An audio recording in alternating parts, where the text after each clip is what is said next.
sallallahu alaihi wasallam dengan mengucapkan Allahumma salli ala Muhammad wa ala ali Muhammad.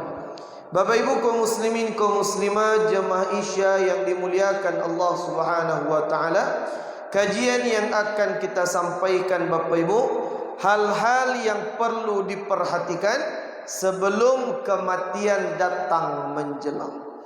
Bapak Ibu kaum muslimin kaum muslimat yang dimuliakan oleh Allah Subhanahu wa taala.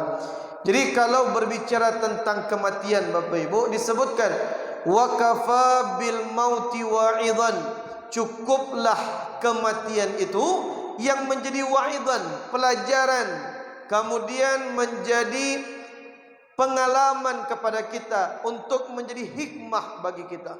Karena dahsyatnya kematian Bapak Ibu, bahkan Nabi sallallahu alaihi wasallam dalam sebuah hadis sahih beliau mengatakan, sakit dan dahsyatnya sakratul maut seperti 300 darbah, seperti pisau yang ditusukkan ke dalam tubuh kita 300 kali tusukan Bapak Ibu.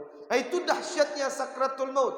Nah Ustaz, apa hal-hal yang perlu kita persiapkan, yang perlu kita kondisikan sebelum kematian datang menjelang? Yang pertama, hati-hati Bapak Ibu, jauhi segala bentuk harta yang diharamkan oleh Allah. Ambulang balik, jauhi segala bentuk harta yang diharamkan oleh Allah. Ustaz, bako harta haram berkaitan dengan kematian, su'ul khatimah, kematian yang sangat buruk, apa kaitannya? Dalam sebuah hadis sahih Nabi mengatakan, ketika ruh kita diangkat ke langit, jadi ketika meninggal ruh itu tuh diangkat ke langit Bapak Ibu. Ketika ruh kita diangkat ke langit, kemudian sampai langit yang pertama, langit yang kedua, 3 sampai langit yang ketujuh, kemudian melewati Sidratil Muntaha, kemudian bertemu dengan Allah. Apa kata Allah? Manir ruh at-tayyib, siapa ruh yang sangat baik dan harum ini? Kemudian malaikat-malaikat mengatakan, beliau merupakan orang yang soleh ya Allah, sering solat, baca Quran, ini dan itu. Kemudian Allah mengatakan, a'iduhu ilal ard, kembalikan ruh ini ke jasadnya di bumi. Jadi ruh kita setelah dipertemukan dengan Allah, dikembalikan ke jasad kita, bukan untuk hidup, melainkan untuk diinterogasi oleh malaikat mungkar dan nakir. Nah Ustaz, setelah ditanya menjelang hari kiamat, kemana ruh kita diletakkan oleh Allah? Banyak. Salah satu letak ruh kita kelak sebelum hari kiamat banyak. Salah satunya Bapak Ibu di sebuah sungai darah. Ustaz, sungai darah kok di mana dalilnya? Di mana bisa kita lihat dalilnya? Lihat dalam kitab Nailul Autar atau dalam kitab Subulus Salam karangan Al-Imam As-San'ani. Pernah disebutkan Bapak Ibu, ruhnya orang-orang yang senang memakan riba, memakan harta yang haram, kemudian kelak ruhnya terletak di sebuah sungai yang berdarah. Kemudian ketika ruh tersebut ingin menepi, dilempar oleh malaikat-malaikat ketika itu. Ke tengah balik, dilempar lagi, selalu dilempar. Sampai kapan? Hatta qiyamis sa'ah, sampai hari kiamat, ruhnya selalu dilempari oleh malaikat. Ustaz, mengapa dilempar? Karena ya'kulur riba adha'afan mudha'afah. Ketika hidup dia senang memakan riba. Hati-hati Bapak Ibu. Ketika hidup jauhi segala bentuk harta yang diharamkan oleh Allah. Pertanyaan Bapak Ibu, 2 bulan yang lalu kami dengan ketua MUI kita, Buya Gus Rizal Gazahar. Jadi kita memberikan kajian tabligh akbar seputar harta halal dan harta haram kontemporer. Jadi pembicaranya 2 Bapak Ibu, kami kemudian dengan salah satu ketua MUI kita. Kemudian salah satu pertanyaan yang paling banyak ditanyakan oleh jamaah yang hadir ketika itu Bapak Ibu, tentang permasalahan kredit. Pertanyaan Bapak Ibu. Pertanyaan dari Ambo ke Ibu jawab Pak. Pertanyaan. Kredit itu halal atau haram? Kredit boleh atau tidak? Bapak boleh atau tidak? Boleh. Yang lain? Boleh. Tergantung akadnya. Ustaz, kredit boleh atau tidak? Kita luruskan Bapak Ibu. Sebelum kita membahas tentang hukum kredit, kita bahas dulu pengertian kredit itu apa. Sebelum kita membahas tentang solat, bahas dulu pengertian solat apa. Sebelum kita membahas tentang bab zakat, kita bahas dulu zakat itu apa. Sebelum kita membahas tentang kredit, kita dudukkan dulu kredit itu apa. Kredit maknanya adalah membeli sebuah barang dengan cara diangsur-angsur dalam jangka waktu tertentu, sepakat kedua belah pihak, ada hitam di atas putih. Pertanyaan, ini kredit boleh atau tidak? Boleh. Hukum asal dari kredit itu boleh. Tidak mungkin setiap membeli barang cash, susah. Hanya orang kaya Bapak Ibu. Nah pertanyaan, Ustaz, berarti kredit itu halal? Halal. Tapi ingat, ada kredit yang halal dan ada kredit yang haram. Apa perbedaannya? Apa contoh kredit yang halal dan apa contoh kredit yang haram? Kita berikan contoh Bapak Ibu. Udah, siapa nama udah? Andri. Udah? Ian. Dayan sama Da Andri. Dandri, beliau sebagai orang yang akan membeli rumah. Dandri sebagai pihak yang akan membeli rumah. Sedangkan Dayan, beliau sebagai developer. Tahu developer Bapak Ibu?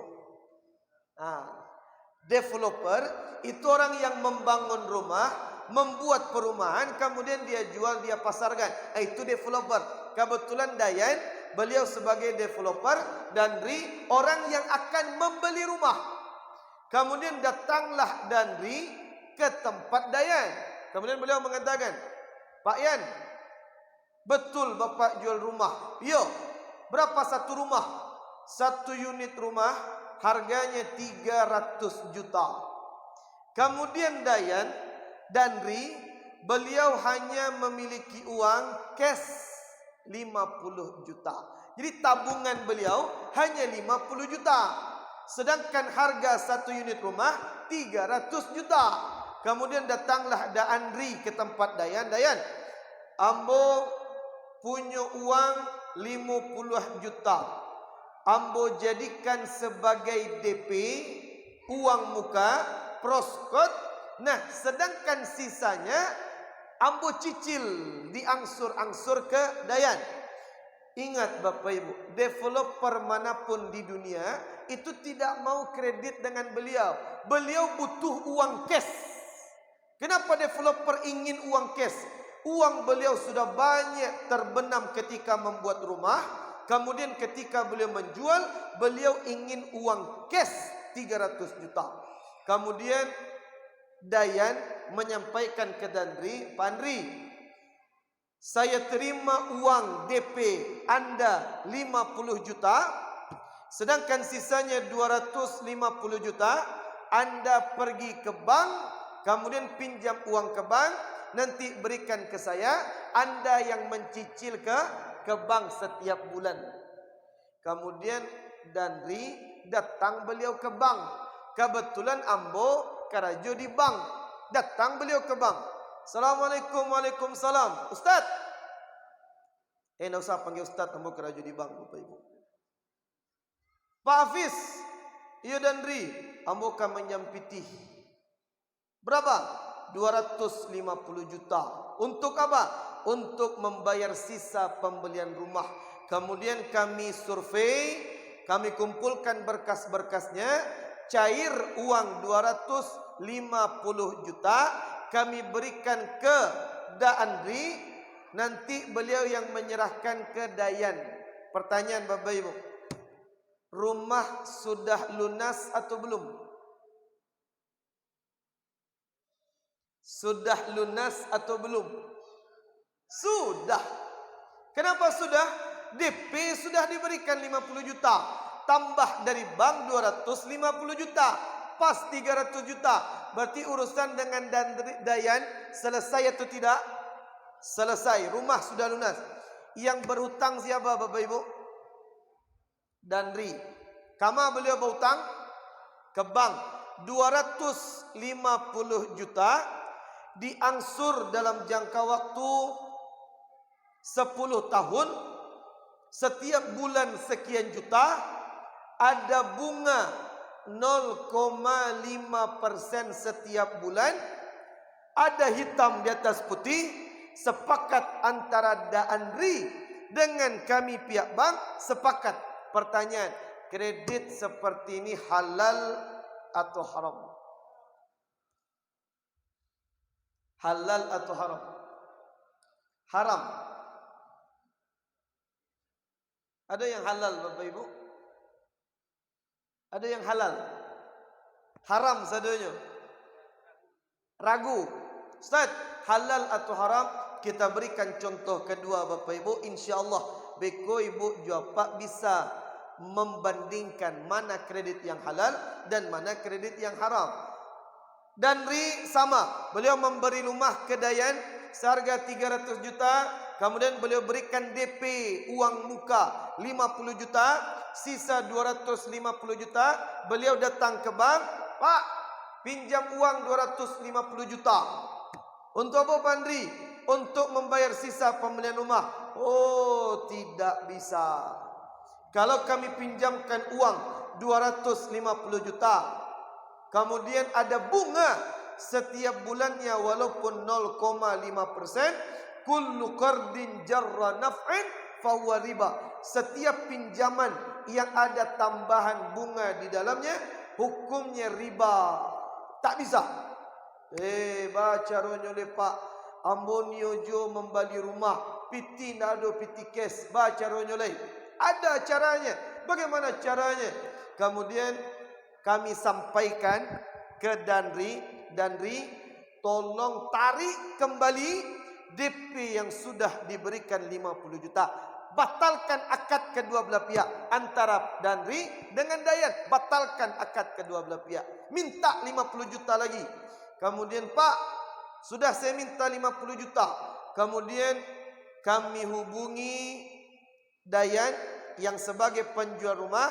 Assalamualaikum, waalaikumsalam. Pak Yan, benar Pak Yan menjual rumah 300 juta? Benar Pak, kami dari pihak bank ingin membeli rumah Anda cash 300 juta.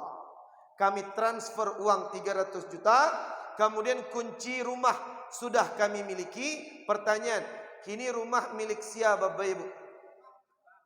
Milik bank.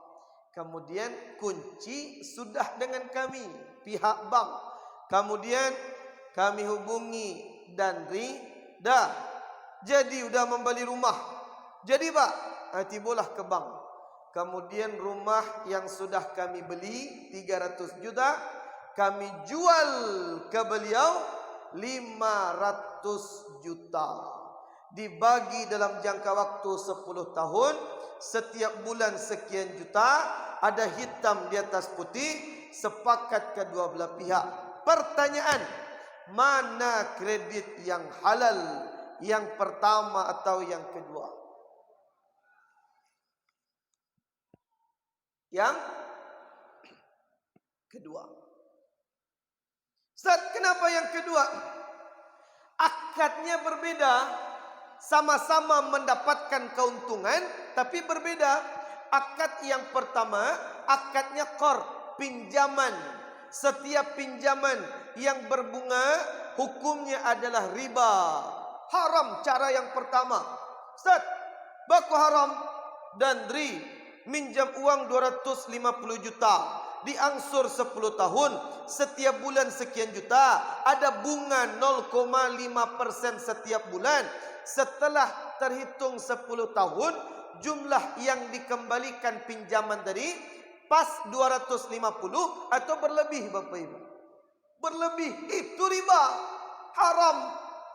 Kalau cara yang kedua berbeda. Cara yang kedua, akadnya itu murabahah, jual beli. Jual beli itu halal. Bank sudah membeli rumah 300 juta, dijual ke beliau dengan harga 500, ambil untung 200 juta, tidak masalah. Jadi ingat Bapak Ibu, itulah cara kredit yang dihalalkan di dalam syariat. Pertanyaan Bapak Ibu, kok penting? Karena banyak jamaah yang bertanya, Ustaz, mengambil keuntungan. Jadi ambo pedagang, Ustaz, di pasar Sungai Tambang. Saya pedagang, Ustaz. Pertanyaan, bolehkah mengambil keuntungan dalam perdagangan lebih dari 100%? Boleh atau tidak? Boleh atau tidak, Bapak Ibu? Boleh. Contoh, ibu ada yang menggalih baju kain 1 meter modal 50.000, kemudian kita letak di pasar, kita jual 50 juta, boleh atau tidak? Boleh atau tidak? Tidak masalah, boleh. Lihat dalam kitab fikih Bapak Ibu, tidak satupun ada ulama yang mengharamkan akhdhu ribhin aktar min mi'ati fil mi'ah, mengambil keuntungan lebih 100%, haram, tidak ada Bapak Ibu. Mengambil keuntungan lebih dari 100% boleh, halal. Tapi ingat, dua kemungkinan.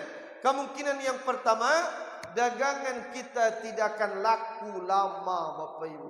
Sedangkan kerugian yang kedua, halal, memang halal, tapi ingat, keberkahannya berkurang.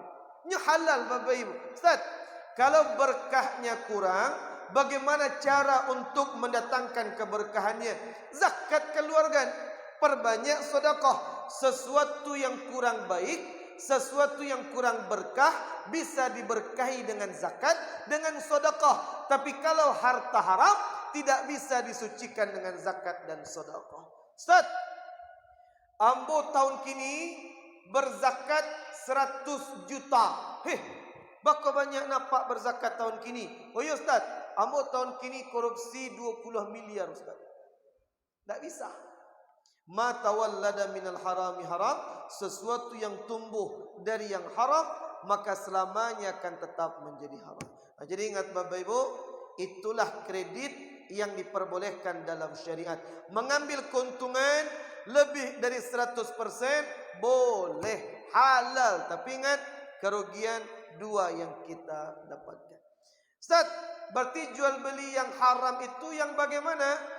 Jual beli gharar, tipuan di dalamnya. Contoh,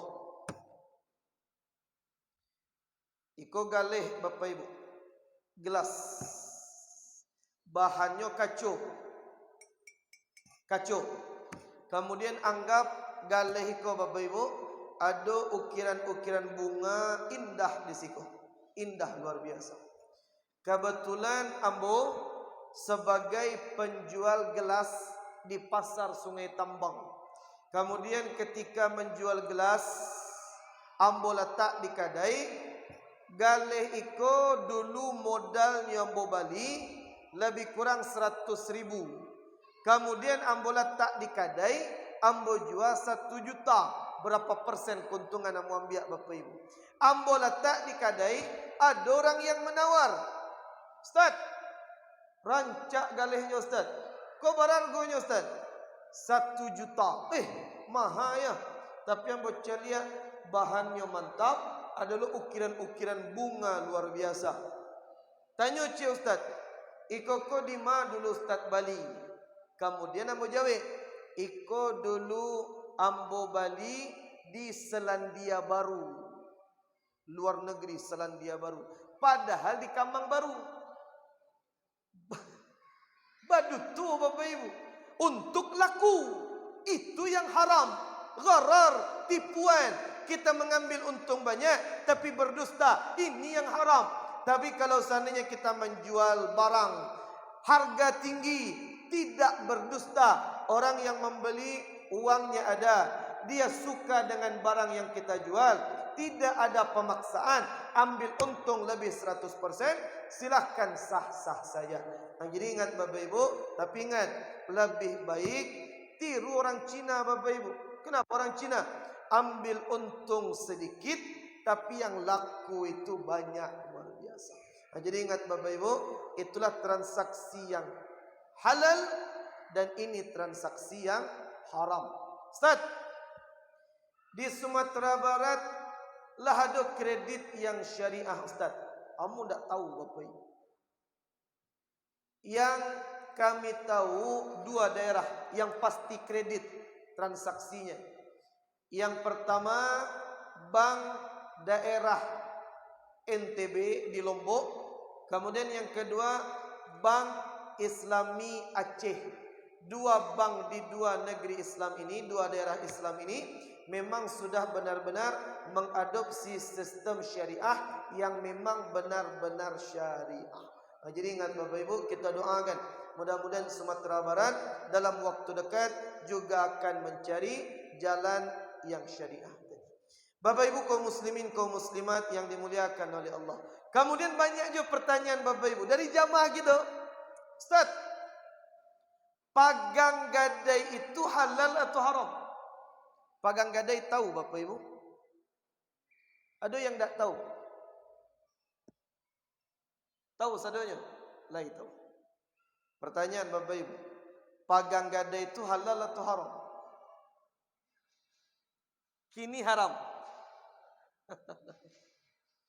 Ustaz, kredit itu halal atau haram sudah kita jelaskan. Kalau pagang gadai bagaimana? Kita jelaskan terlebih dahulu. Pagang gadai itu apa Bapak Ibu? Kita berikan contoh. Si anak muda, dahasbi. Ambo minjam pitih ke dahasbi 20 juta. Kita ulang Bapak Ibu. Kami meminjam uang ke dahasbi 20 juta untuk meyakinkan beliau agar mau meminjamkan uang. Kebetulan saya memiliki surat tanah atau surat sawah. Kemudian sawah tadi saya jadikan sebagai gadaian atau jaminan. Dahasbi, tolong pinjam pitih dahasbi 20 juta. Iko ada surat sawah ambo, paciklah sebagai jaminan. Beko kalau hutang sudah ambo lunasi, ambo minta surat sawah ambo balik. Pertanyaan Bapak Ibu, biasanya yang terjadi di masyarakat, selesai sawah itu saya gadaikan, kemudian uang saya ambil. Pertanyaan, yang memanfaatkan sawah ini si peminjam atau si pemberi pinjaman? Pemberi pinjaman. Beliau yang memanfaatkan, dahasbi yang memanfaatkan. Sawah milik saya. Ketika digadaikan, yang terjadi di lapangan hampir seluruh masyarakat ketika menggadaikan sawah, sawah milik si peminjam uang, tapi sawah dimanfaatkan oleh si pemberi pinjaman. Pertanyaan, halal atau haram? Haram. Bahkan Buya Gus Rizal MUI kita mengatakan zulmun azim, kezoliman yang sangat besar. Bakal zolim yang sangat besar. Orang yang meminjam uang, dia miskin, hartanya tidak ada, dia memiliki sawah, tempat pekerjaannya, kemudian sawah digadaikan.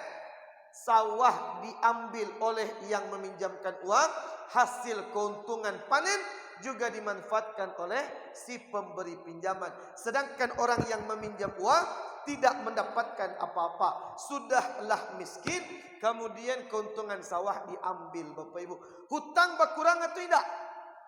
Tak berkurang hutang. Ini kezaliman yang besar. Jadi ingat Bapak Ibu, hampir di setiap daerah, kalau di Bukit Tinggi, Agam, itu rata-rata banyak yang mengadopsi atau banyak yang menerapkan sistem pagang gadai. Kalau di Kamang Baru banyak Bapak Ibu. Banyak. Jadi ingat, hati-hati Bapak Ibu. Itu riba. Ustaz, akibat besar dari riba itu apa? La'anallahu akilar riba. Allah melaknat orang yang memakan riba. Wa mukilahu, yang menawarkan diri. Wa katibahu, yang tukang catat. Wa syahidai, dan 2 orang saksi. Semuanya dilaknat oleh Allah Subhanahu wa ta'ala. Ustaz, kalau kinilah terjadi pagang gadai bacaronya Ustaz, jalan kalunya 3 Bapak Ibu. Yang pertama, iko ambo praktekkan di keluarga ambo di Kampung Payakumbuh. Jadi pulang kuliah dari Yaman, kami mengunjungi kampung di Suliki 50 kota. Kemudian ketika melihat barang-barang di rumah nenek Bapak Ibu, kemudian terdapat di lemari TV ada 3 buah sertifikat sawah dengan nama yang berbeda-beda. Sawah yang pertama milik si fulan, sawah yang kedua atas nama si fulana, sawah yang ketiga memilik hamba Allah. Kemudian kami tanyakan ke nenek kami, Bapak Ibu, "Nek, 3 surek tanah iko punya sia?" Kemudian nenek kami mengatakan, Bapak Ibu, punya orang yang dulu meminjam pitih kawak, tapi alunnya kembalikan. Iko sawah sebagai gadai. Jadi kita yang memegang, kata nenek kami. Kemudian aku tanya, "Nek, kalau sertifikatnya iko lah berapa tahun nenek pegang, nenek manfaatkan hasilnya lah berapa tahun? 10 tahun. Kalau yang iko 30 tahun. Kalau yang iko 40 tahun. Bahkan yang kurangnya lah meninggal, yang punya meninggal, utangnya tidak dibayar, kita yang memanfaatkan hasilnya. Ambo sampaikan ke nenek ambo, Bapak Ibu, "Nek, nenek rajin solat, rajin zakat, rajin ke masjid, rajin baca Quran, tapi ingat, pahala hangus begitu saja. Kenapa? Memakan harta riba. Ini riba. Memberikan pinjaman, tapi ada manfaat yang kita dapatkan. Tu baca doanya Levis. Kami sampaikan, mana yang paling besar? Keuntungan yang uang kita pinjamkan, yang nenek berikan ke orang tersebut, atau hasil sawah yang sudah dimanfaatkan bertahun-tahun. Kemudian nenek kami mengatakan, Bapak Ibu, jauh lebih besar hasil dari sawah yang dipagang oleh orang yang meminjamkan uang. Oleh nenek kami, lebih banyak uang hasil sawah. Kemudian mau sampaikan, kalau uang hasil panen sawah yang sudah berpuluh-puluh tahun, hasilnya sudah banyak, kembalikan tanah ini kepada keluarga yang punya. Karena kitalah banyak dapat pitih dari sini. Kembalikan sawah itu. Memang berat, tapi kalau ingin selamat, itu caranya Bapak Ibu. Jadi ingat Bapak Ibu, hati-hati dengan kehidupan sehari-hari. Apakah sesuatu yang kita ambil adalah bagian dari sesuatu yang dilarang oleh syariat? Ustaz, berarti pagang gadai tidak diperbolehkan Ustaz? Boleh. Bagaimana cara yang syar'inya? Ada cara yang syar'i. Contoh tadi, ambo minjam pitih 20 juta ke Dahasbi. Kemudian kami berikan sawah sebagai jaminan. Nah, bagaimana agar kami si peminjam, Dahasbi sebagai pemberi pinjaman, sama-sama mendapatkan keuntungan? Ada caranya. Bagaimana? Sawah yang kami jadikan sebagai titipan, sawah yang digadaikan tadi, buat sistem mudharabah bagi hasil. Bagaimana caranya Ustaz? Kami yang punya sawah, Dahasbi, beliau yang membajak, yang mengurus, yang memberikan benih, kemudian yang memanen. Karena kami sebagai punya sawah, beliau yang mengolah sawah tadi, setiap panen dibagi hasil menjadi 2. Beliau 50%, atau kami 50%, beliau 60% atau kami 40%. Silakan. 60% yang beliau dapat itu sebagai milik beliau, sedangkan 40% yang kami dapat murni hasilnya untuk kami. Jadi ingat Bapak Ibu, yang dilarang itu menikmati sawah itu hanya si pemberi pinjaman hutang saja. Jadi ingat Bapak Ibu, berhati-hatilah dari seluruh transaksi ribawi yang mendatangkan laknat dari Allah Subhanahu wa taala. Bapak Ibu kaum muslimin, kaum muslimat yang dimuliakan oleh Allah. Nah, kemudian berikutnya transaksi ribawi yang juga sering terjadi Bapak Ibu. Pertanyaan ketiga. Menjelang Idul Fitri, ibu juapa ada enggak mengganti uang ke uang receh? 200.000 dipecah menjadi uang 2.100 helai. Ada tidak Bapak Ibu? Lain. Biasanya kama kita tukar ke bank. Kalau ke bank aman, tak perlu dibahas. Karena kalau kita ke bank 200.000 kita setorkan kepada teller, kemudian teller memberikan uang kepada kita, uang 2.100 helai atau satu ikat. Selesai masalah, tidak ada yang perlu dibahas. Tapi ingat, pertanyaan, kalau seandainya uang receh, pecahan 2.000, pecahan 5.000, pecahan 100.000 habis di bank, stok sudah habis. Kalau di Bukit banyak, di Siko kamu tak tahu Bapak Ibu. Ada tak di Siko orang yang tagak di tepi jalan kemudian menyajikan atau memberikan jasa tukar uang receh? Ada di Siko Bapak Ibu? Oh tak ada. Oh kalau di Bukit Tinggi banyak. Jadi di bank lah habis untuk menukar uang. Dek orang banyak butuh uang receh, akhirnya ada jasa-jasa untuk penukaran uang di tepi jalan. Kalau di Bukit Padang panjang tu banyak, Payakumbuh pun banyak. Jadi di tepi jalan kadangnya tagak uang pecahan 2.000 tadi yang seharusnya di 200.000 diganti dengan 2.100 helai, aman kalau di bank. Kalau di tepi jalan dengan orang yang menjual jasa tadi 2.100 helai dijual dengan harga 220.000. 200.000 sebagai penukar uang, sedangkan 20.000 sebagai jasa menukar uang. Hati-hati Bapak Ibu, MUI sudah mengatakan ini merupakan transaksi riba. Tidak boleh. Kenapa tidak boleh? Kalau mengganti uang, papan tulis ada satu. Oh tidak, dalam. Biar saja.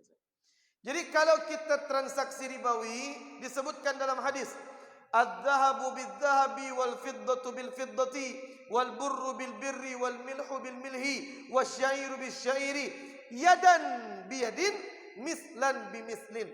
Kalau kita menukar uang dengan uang, maka ingat, kalau mata uangnya sama, rupiah dengan rupiah, maka yang ditukarkan pun harus sama. Biarkan saja lah Pak, repot jadinya Biko. Jadi kalau seandainya kita menukarkan uang 200.000 dengan 2.100 helai, bagus. Tapi kalau 2.100 helai diganti dengan 220.000, ada tambahan di sana, hukumnya menjadi riba. Siapa yang mengatakan? Nabi Muhammad yang menyampaikan.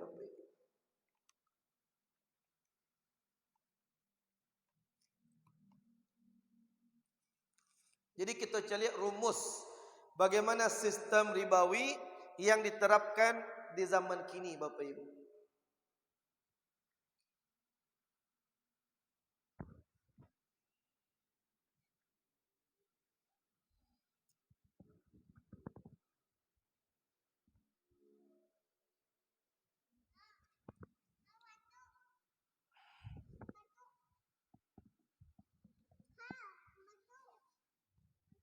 Nah, kita coba lihat Bapak Ibu. Kalau kita menukarkan uang, misalkan rupiah dengan rupiah, jadi mata uang sama. Baru kini yang bawa ceramah ada bodyguard dua di muka ambo Bapak Ibu. Kalau yang kaman nusuk biko beliau yang menjaga Bapak Ibu. Jadi kalau misalkan mata uangnya sama, kita ingin menukarkan rupiah rupiah dengan rupiah, rupiah dengan rupiah. Syaratnya harus dua. Kalau jenisnya sama, yang pertama rupiah, sedangkan uang ditukar dengan rupiah, rupiah ke rupiah, syaratnya dua.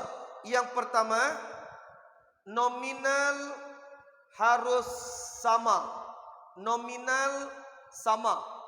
Kalau ditukarkan 200.000 dengan 2.100 helai, 200.000 sama 200.000, aman, nominal sama. Tapi ingat, syarat yang kedua harus tunai. Tunai. Harus serah terima langsung, tidak boleh dicicil, tidak boleh uang kita berikan hari ini sedangkan uang gantinya datang besok, dilarang.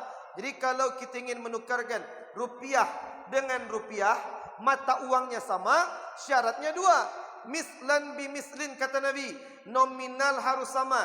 100.000 harus ditukar dengan 100.000. Kalau 100.000 ditukar dengan 110.000, riba, haram Bapak Ibu. Sedangkan yang kedua harus tunai. Serahkan uang detik ini 100.000, dia berikan kepada kita pecahan 100.000, itu sah. Jadi nominal harus sama dan syarat yang kedua tunai. Nah, tadi ya Pak menyebut money changer. Ada yang berangkat ke Makkah, ke Amerika, ke luar negeri, kan ada jasa tukar uang namanya money changer. Money changer itu menukar uang rupiah ke dolar, rupiah ke rial Saudi, rial ke dolar, ringgit ke rupiah, banyak. Jadi kalau mata uangnya berbeda, kalau tadi kan sama, rupiah ke rupiah. Sedangkan kalau mata uangnya berbeda, misalkan ibu jual pak membok pitih dari Indonesia, rupiahnya 1 juta.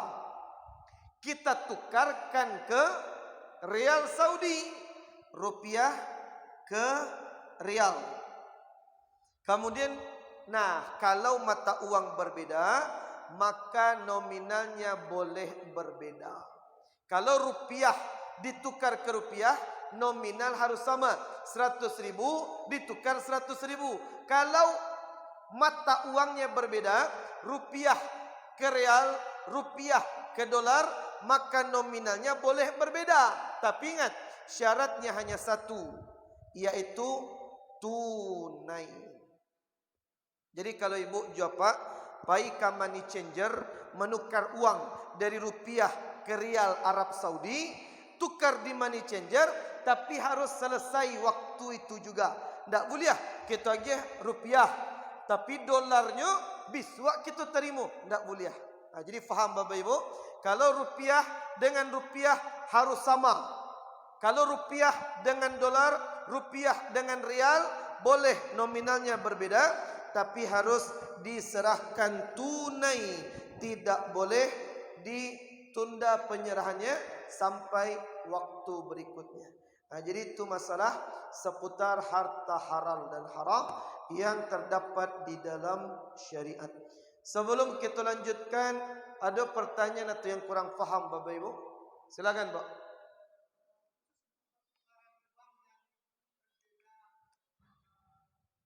Nominal dari rupiah ke ringgit Malaysia.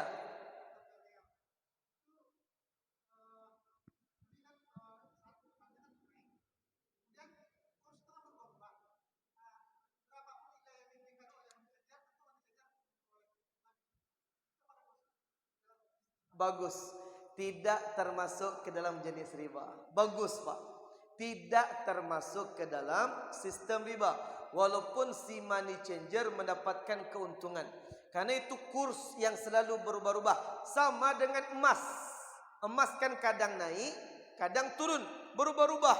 Orang yang menukar emas dengan emas, si penjual emas mengambil keuntungan diperbolehkan. Jadi yang penting yang harus sama itu jumlah nominal. Kalau ada yang mengambil keuntungan dengan tidak ada perubahan nominal, maka diperbolehkan. Ada masalah.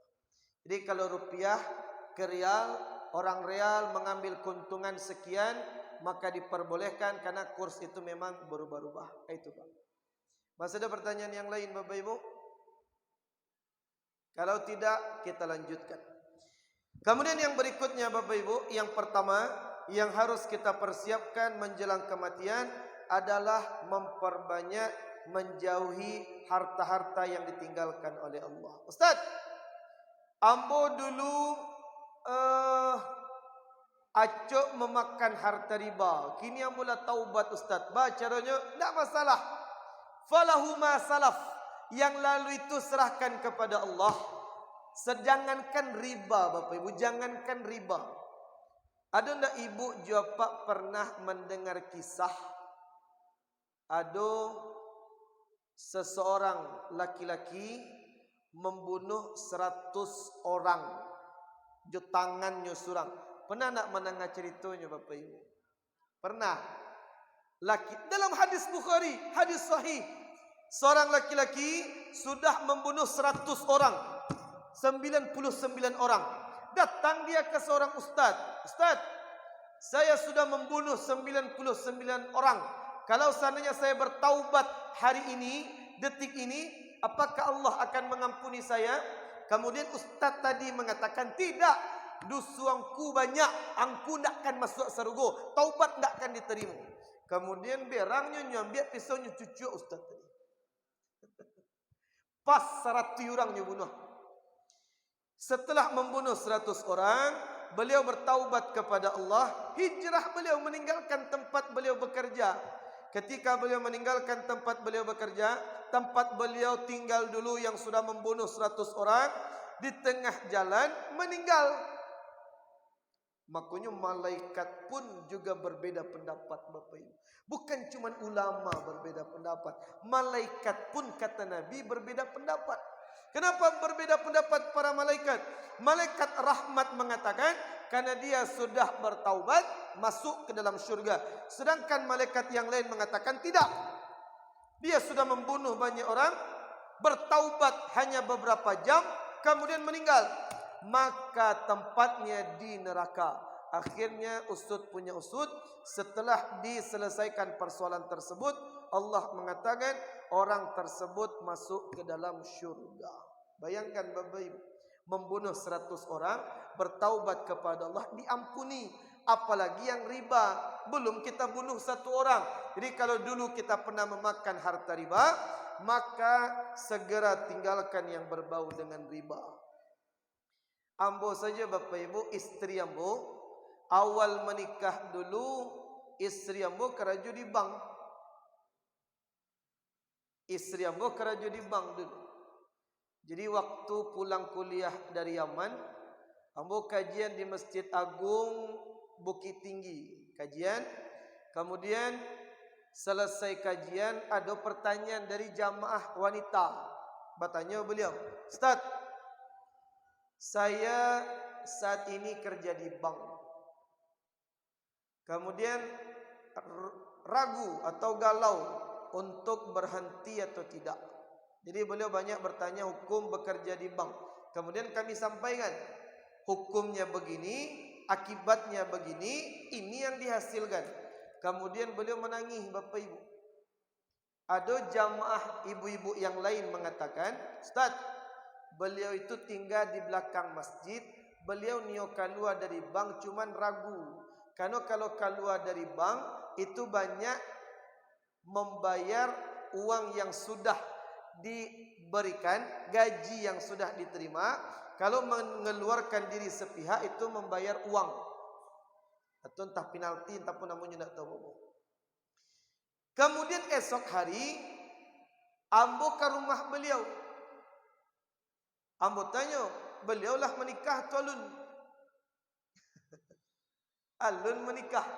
Kemudian 1 bulan kemudian kami menikah Bapak Ibu. Jadi ketikanya kami menikah, ambo tanya, yo berhenti, yo. Akhirnya berhenti, hutang ke bank waktu itu 78 juta. Ambo waktu dulu itu guru Serambi Mekah Padang Panjang. Gaji 1 juta sebulan. Utanginyo 78. Disuluhnya berhenti dari bank. Gaji gadang. Tapi karena yakin dengan pertolongan Allah Bapak Ibu, 5 bulan hutang itu lunas. Siapa yang memberikan? Allah Bapak Ibu. Jadi ingat, kalau kita yakin dengan janji Allah, kita yakin rezeki datang dari Allah, maka yakin dan percayalah Allah tidak akan menyia-nyiakan hamba. Jadi ingat Bapak Ibu, man taraka syai'an lillah awadahu Allahu khairan minhu. Siapa yang meninggalkan sesuatu yang baik karena Allah, Allah yang akan mengganti dengan yang lebih baik.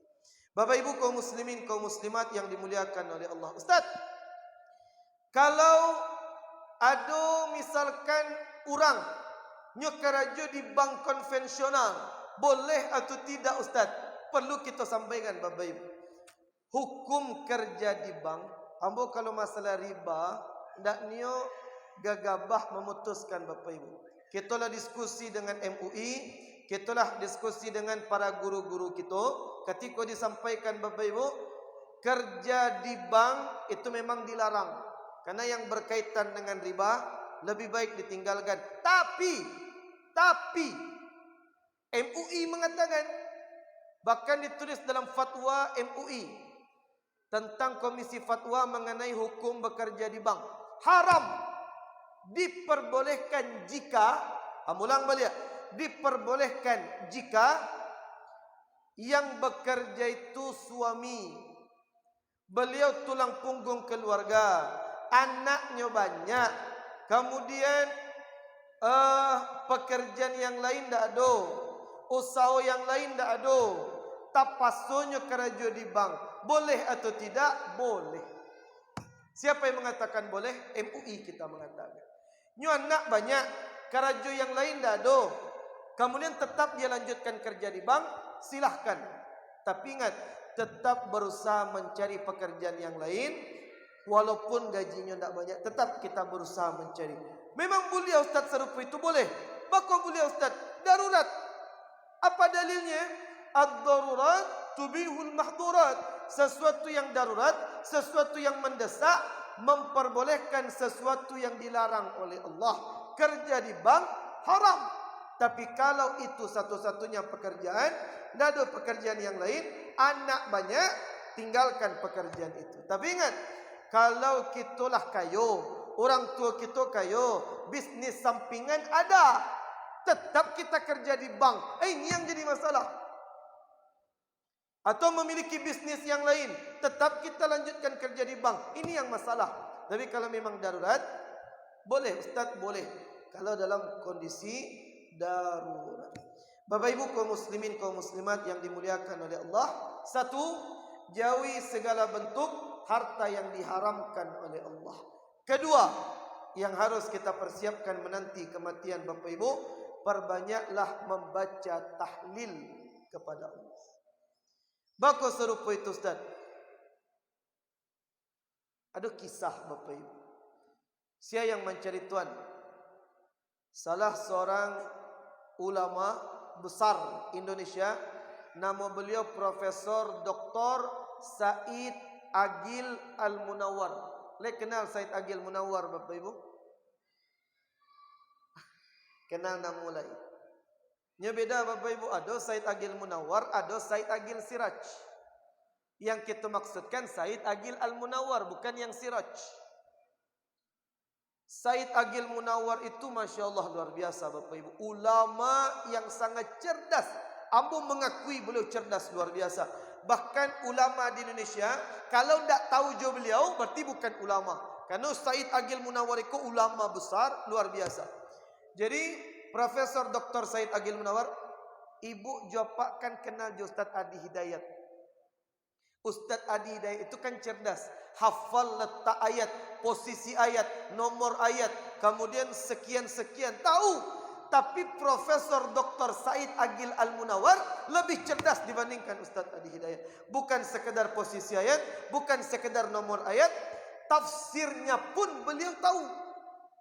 Nama kitabnya apa, dalam kitab apa, penulisnya siapa, wafatnya kapan, lahirnya kapan, tahu beliau. Jadi beliau ketika datang ke Yaman memberikan kuliah umum ke kami, waktu itu masih kuliah di Yaman, Bapak Ibu. Kemudian beliau menceritakan terdapat teman beliau, Bapak Ibu, di Garut, di Jawa Barat. Jadi kawan beliau Kiai Haji Abdul Ghaffar. Kiai Haji Abdul Ghaffar memiliki pesantren di Garut, Jawa Barat. Sama-sama kuliah dulu di Universitas Islam Madinah. Tapi Said Agil Al-Munawar melanjutkan sampai S3, sedangkan kawan beliau Abdul Ghaffar tadi, beliau hanya sampai S1 saja. Kemudian pulang ke Indonesia tahun 2007, Kiai Haji Abdul Ghaffar meninggal, Bapak Ibu. Tapi kejadian yang luar biasa yang dikisahkan oleh Profesor Said Agil Munawar, kawan beliau ketika meninggal, Bapak Ibu, memanggil istrinya, Umi, tolong ganti pakaian. Beliau sakit, Bapak Ibu, terbaring lemah di kasurnya. Umi, tolong gantikan pakaian abah. Jadi kalau orang Jawa itu memanggil suami atau ayah itu dengan abah. Tolong gantikan pakaian abah dengan gamis berwarna putih. Kemudian gantikan spray kasur dengan berwarna putih. Kemudian tolong rapikan, bersihkan rumah. Kenapa, Abah? Kemudian beliau menjawab, ada tamu abah yang akan datang. Kemudian ketika sudah diganti pakaian dengan berwarna putih, kemudian sudah dibersihkan kamar, sudah diberikan bukhur. Ada bukhur parfum Arab, itu luar biasa harumnya. Kalau ibu Bapak jalan ke mall-mall di Arab, itu biasanya dipakai wewangian bukhur rancak. Kemudian harum kamar beliau. Tiba-tiba Kiai Haji Abdul Ghaffar tadi, beliau menyampaikan kepada istrinya, Umi, tolong sampaikan salam maaf abah kepada seluruh anak-anak, cucu-cucu, kemudian seluruh santri-santri di pesantren, masyarakat sekitar pesantren. Kalau ada salah tolong dimaafkan, kalau ada hutang piutang tolong selesaikan. Abah ingin pamit, tamu abah sudah datang. Kemudian ketika beliau mengatakan tamu sudah datang, beliau angkat jari ke atas, asyhadu an la ilaha illallah wa asyhadu anna Muhammadan Rasulullah. Maka langsung beliau menyedekapkan tangan, beliau kembali ke hadapan Allah dalam keadaan mengucapkan kalimat tahlil. Ketika kami tanya ke Profesor Said Agil Munawar, Prof, kenapa beliau bisa dengan mudahnya mengucapkan kalimat tauhid? Kemudian Profesor Said Agil Munawar mengatakan, tawan amboiko, waktu samu kuliah dulu, Syekh belum masuk ke dalam kelas, beliau rajin membaca Quran, rajin mengucapkan kalimat tahlil, kemudian rajin memegang tasbih, berzikir kepada Allah, tahlil, tasbih, tahmid. Makanya Allah mengatakan melalui lisan Nabi, man kana akhiru kalamihi la ilaha illallah dakhalal jannah. Siapa kalimat terakhir yang dia ucapkan di dunia, la ilaha illallah, langsung masuk ke dalam surga. Kalimat tahlil tadi bisa demikian, Ustaz? Bisa. Karena hati-hati Bapak Ibu. Yang terakhir Bapak Ibu, penting kita jelaskan, kematian itu dahsyat. Ustaz, mati itu kan sakit, Ustaz, batua. Baku ada orang yang meninggal tapi dalam keadaan tersenyum, padahal meninggal itu sakit. Kenapa bisa dia tersenyum? Ada yang sedang solat sujud meninggal, sedang berkhutbah meninggal, sedang baca Quran meninggal, jenazahnya tersenyum, indah luar biasa. Mengapa bisa? Kuncinya ada. Apa kuncinya? Ketika seseorang sakratul maut, merasakan sakit yang teramat dalam, kemudian Nabi mengatakan, futihat lahu abwabul jannah. Kalau orang yang wafat tersebut, orang yang dekat dengan Allah, rajin bersedekah, rajin beramal soleh, rajin ke masjid, dibukakan pintu syurga kepadanya. Ketika sakratul maut, ditampakkan syurga, hilang rasa sakitnya Bapak Ibu. Ustaz, laika mungkin Ustaz. Sakratul maut sakit, melihat syurga hilang sakitnya. Mungkin demikian Ustaz, mungkin. Mana contohnya? Ada contoh realnya. Contohnya Bapak Ibu, kita lihat Nabi Yusuf. Nabi Yusuf itu gagah atau tidak Bapak Ibu? Gagah. Tasai tangannya Pak ya. Nabi Yusuf itu gagah. Yang tak tahu gagah Nabi Yusuf, caliak saja ambo lamu-lamu Bapak Ibu. Nabi Yusuf itu gagah. Ketika dikisahkan dalam Al-Quran, Nabi Yusuf masuk ke dalam istana kerajaan di Mesir. Kemudian pembantu-pembantu istana sedang mengiris, memotong makanan. Ketika lewat Nabi Yusuf, melihat ketampanan Nabi Yusuf yang luar biasa. Apa yang terjadi Bapak Ibu? Bukan dongeng, bukan kisah belaka biasa saja, tapi Allah kekalkan dalam Al-Quran. Apa kata Allah? Qatta'na aydiyahunna. Ketika melihat ketampanan Nabi Yusuf yang sangat indah, mereka yang tadinya memotong makanan, yang mereka potong adalah tangan mereka. Sakit atau tidak? Sakit. Terasa atau tidak? Tidak terasa. Mengapa tidak terasa? Karena melihat ketampanan Nabi Yusuf yang luar biasa. Itulah perumpamaan kematian kelak Bapak Ibu. Sakitnya sakratul maut, ditampakkan syurga yang sangat indah, walaupun belum bisa masuk, tapi melihat keindahan, hilang rasa sakit ketika sakratul maut. Makanya ada yang meninggal dalam keadaan tersenyum, dalam keadaan yang baik, dalam keadaan yang sangat mulia. Jadi ingat Bapak Ibu, yang perlu kita persiapkan adalah madza a'dadnalah, apa yang kita persiapkan untuk menanti yang namanya kematian. Kematian tidak menunggu kita siap Bapak Ibu. Yang sehat belum tentu meninggal dulu. Yang muda belum tentu dia yang pergi terakhir menghadap Allah. Yang sakit belum tahu dia yang dulu Bapak Ibu. Karena kematian tidak bisa ditebak.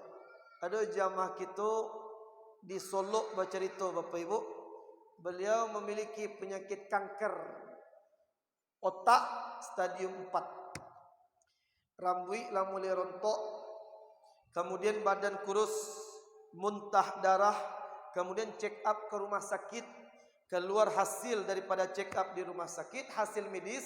Kata dokternya Bapak Ibu, Bu, mulai kini perbanyak zikir, mulai kini perbanyak istighfar, mulai kini perbanyak baca Quran. Bakal serupa itu dok. Dari hasil medis, ibu tinggal 2 bulan lagi. 2 bulan lagi. Karena kalau parah, kanker otak stadium 4, rambut lah rontok lah botak, muntah darah, badan kurih, usia tinggal 2 bulan lagi. Kemudian pulanglah beliau, rajin baca Quran, rajin istighfar, rajin beribadah, rajin qiyamul lail, solat tahajud. 2 bulan kemudian check upnya balik ke rumah sakit, dokternya yang mati dulu Bapak Ibu.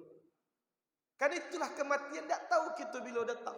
Yang sehat belum tentu terlambat, yang sakit belum tentu cepat. Yang perlu kita lakukan, madza a'dadnalah, apa yang kita persiapkan untuk menanti yang namanya kematian. Jadi itulah Bapak Ibu tentang kajian-kajian seputar persiapan untuk menjelang kematian. Jauhi segala bentuk harta yang diharamkan oleh Allah. Kemudian yang kedua, perbanyak beramal soleh, rajin-rajin baca Quran, perbanyak ke masjid. InsyaAllah urusan kita segera dimudahkan oleh Allah Subhanahu wa ta'ala. Terakhir Bapak Ibu, kita tutup dengan hadis Nabi. Apa kata Nabi? Ayyuma lahmin nabata min haram, setiap daging yang tumbuh dari dalam diri dari harta yang haram, fannaru aula bihi, maka neraka tempat kembali. Itulah kajian kita Bapak Ibu. Sebelum kita cukupkan kajian kita, yang ada pertanyaan silahkan bertanya Bapak Ibu. Kalau tidak ada pertanyaan, kanalah sejam kita ngaji, kita cukupkan. Ada pertanyaan Bapak Ibu? Silakan Pak. Waalaikumsalam.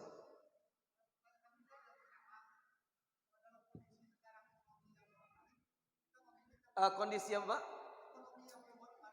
Ekonomi yang susah.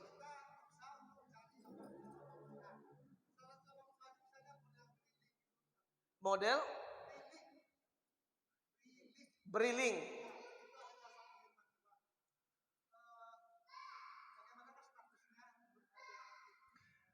Coba Pak berikan contoh transaksi briling itu, Pak.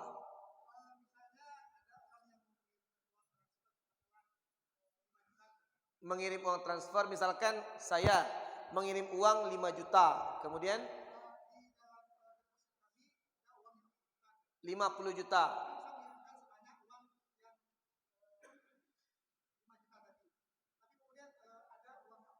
Jasa.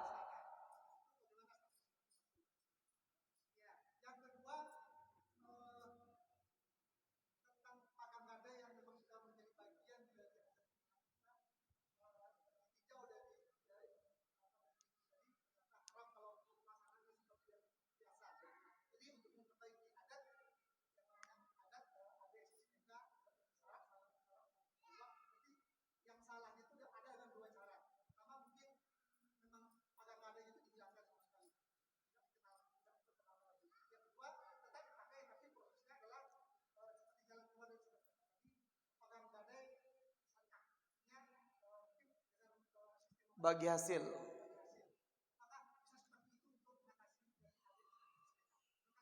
Bagus, Pak. Jadi tentang jasa pengiriman uang, si A ingin mengirimkan uang kepada si B melalui perantara si C. Ketika si A mengirimkan uang ke si B melalui perantara si C mengambil upah untuk jasa. Boleh atau tidak? Itu dalam kaidah fikihnya dinamai dengan al-wakalah bil ujrah.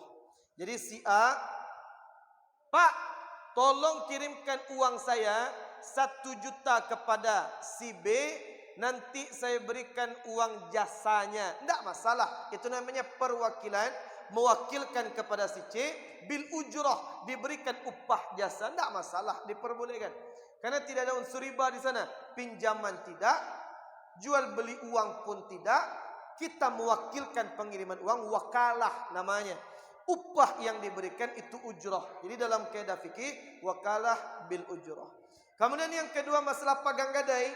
Pagang gadai memang kita jujur Bapak Ibu, cara yang bagi hasil mudharabah tadi memang belum dipraktekkan oleh masyarakat. Memang itu jalan keluar. Yang ingin memulai untuk transaksi pagang gadai silahkan.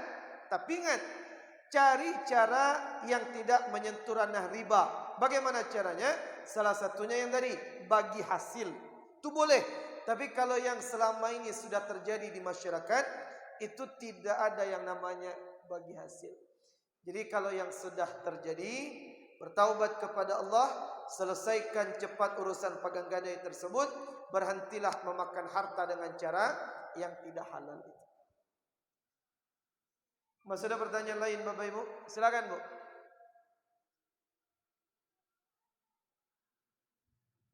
Enggak tenang sorry. Babu? Ada ibu yang agak muda yang kareh suaranya nak. Mewakilkan ibu untuk bertanya. Apa pertanyaan beliau Bu?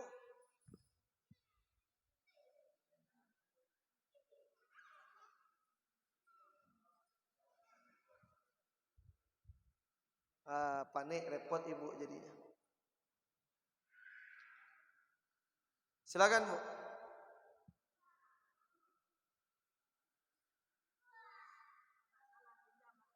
Pinjam meminjam.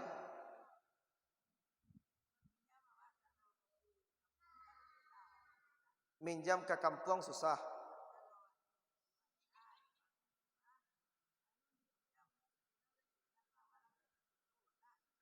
Ya. Ya.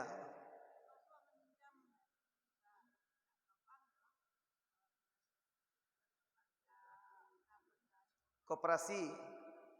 Ya. Borang Batak. Ya.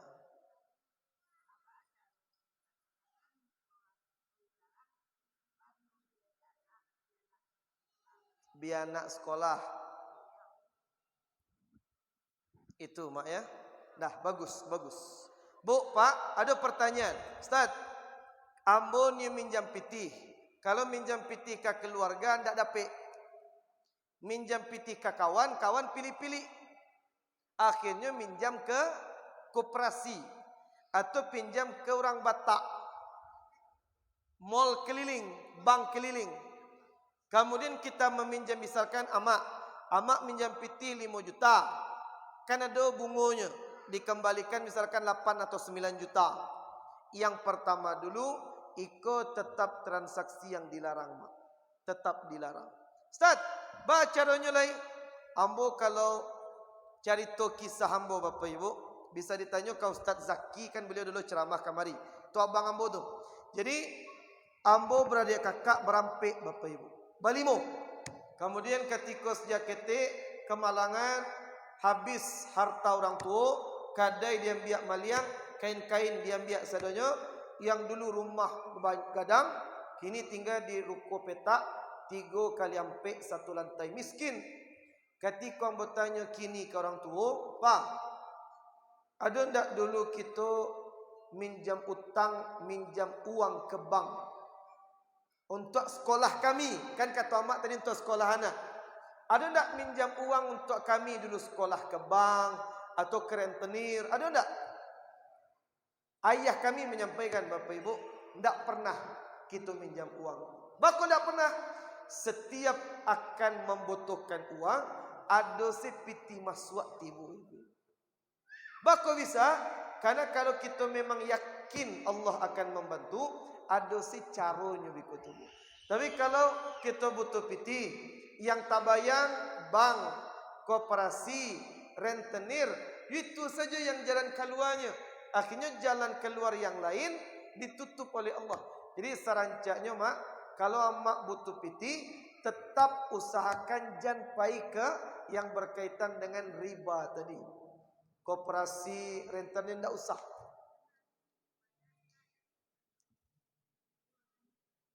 Iya, 10 bayar 2 baleh, tak banyak nyambiak.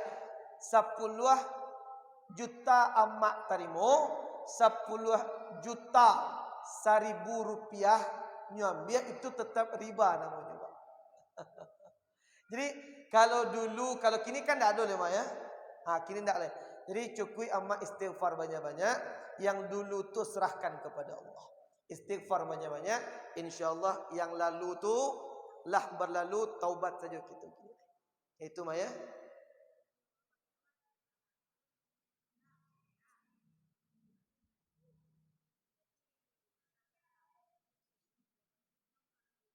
Iya. Anak kuliah butuh pitih banyak.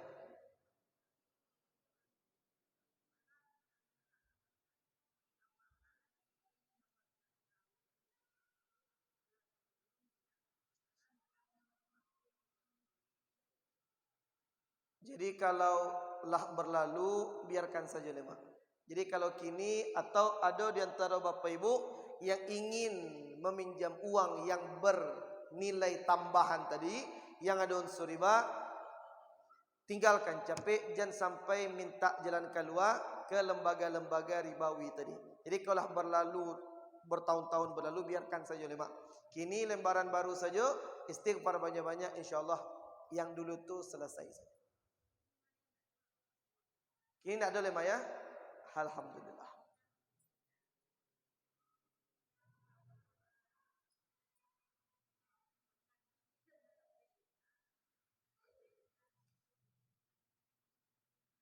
Mudah-mudahan rezeki amak dilancarkan tarikh sihat wal afiat. Itu mah ya. Masih ada pertanyaan yang lain Bapak Ibu? Iya, oh, sama Bukit Tinggi, di mana mak Bukit Tinggi? Oh, Surau Kamba. Ambo baru Kamis kapatang ngaji di situ. Surau Kamba tu. Daki istiqomah tu. Iya. Tabe gadang tu. Oh nama. Ambo malam kini langsung balik ke Buki, iku ya mak jombo dak? Malam kini ambo ka balik ke Buki, iku ya mak jombo dak? Iyalah mak jadi. Iya Pak, sama-sama Mak. Masih ada pertanyaan yang lain Bapak Ibu? Silakan Pak. Kabun sawit.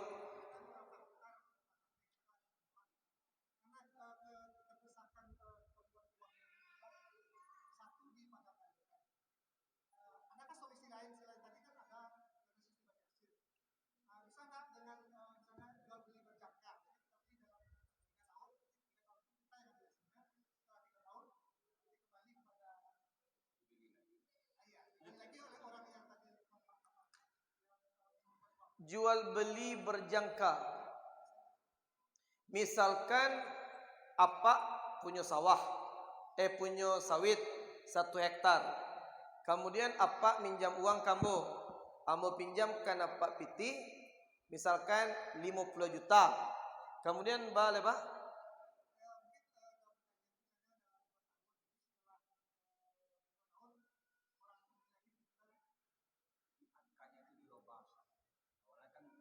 Gadai.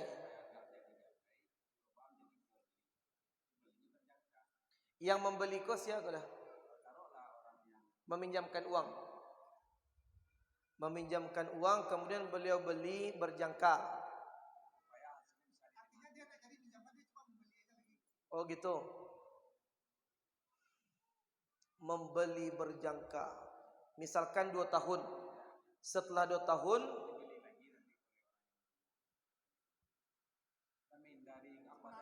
oh, bagus.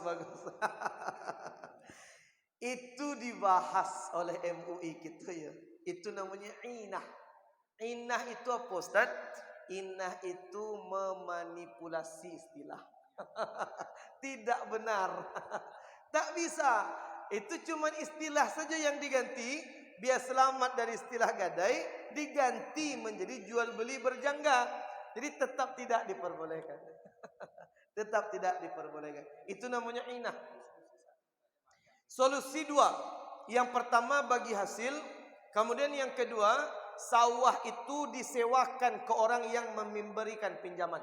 Contoh, misalkan ambo dengan dahasbi, ambo punya 1 hektar sawit, ambo pinjam uang ke dahasbi 50 juta, kemudian ambo sewakan sawah atau sawit kebun ambo tadi ke dahasbi, ambo sewakan. Jadi beliau yang menikmati sawah atau sawit ambo, tapi beliau membayar sewa kamu. Itu boleh. Berarti sewa namanya.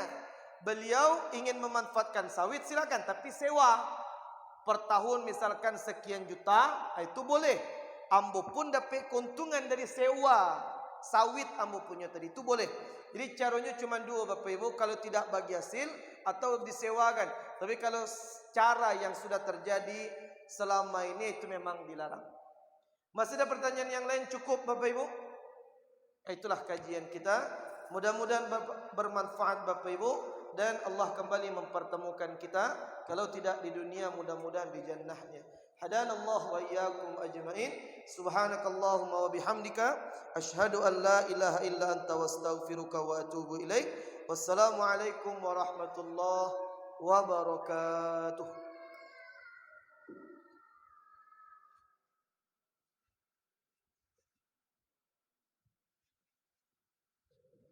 Terima kasih.